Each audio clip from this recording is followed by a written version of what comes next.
I greet you in Jesus' precious name. It is Saturday morning, the 11th of January, 2025, and this is your friend Angus Buchan with a thought for the day.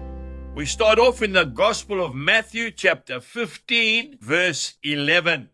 Jesus says, "Not what goes into the mouth defiles a man, but what comes out of the mouth, this defiles a man."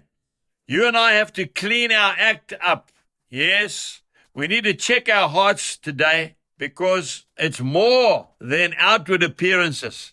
You see, Jesus and his disciples were eating some food. They hadn't washed their hands. They'd probably been on the road. The pious Pharisees and the scribes started pointing fingers.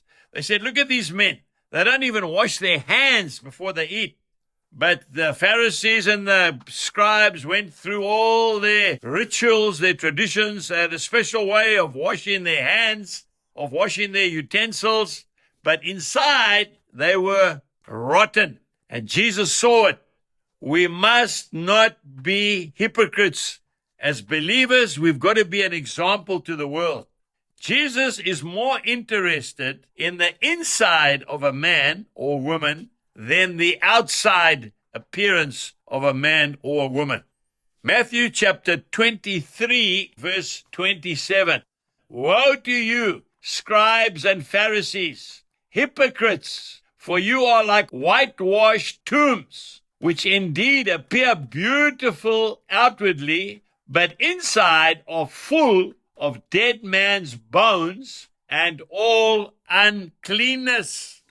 You see, it's hypocrisy that keeps a lot of people from turning to Jesus Christ. Mahatma Gandhi himself said he would have no problem following this man Jesus, but he cannot reconcile himself to the followers of Jesus. We've really got to start to clean the inside up first.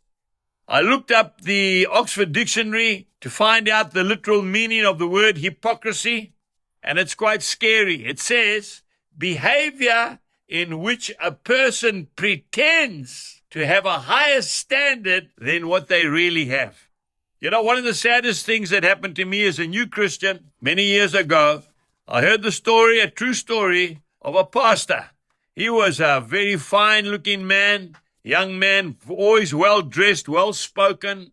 He preached a great message, and he went away on leave for a couple of weeks, and he left the key of his post box with his secretary. And his secretary would go and take the post out every week.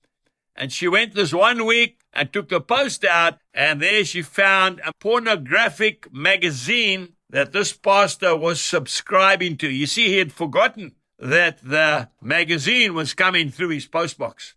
And that destroyed his ministry. After that, he left town. I want to say to you, let us be very careful that we walk the talk. Jesus bless you and have a wonderful day. Goodbye.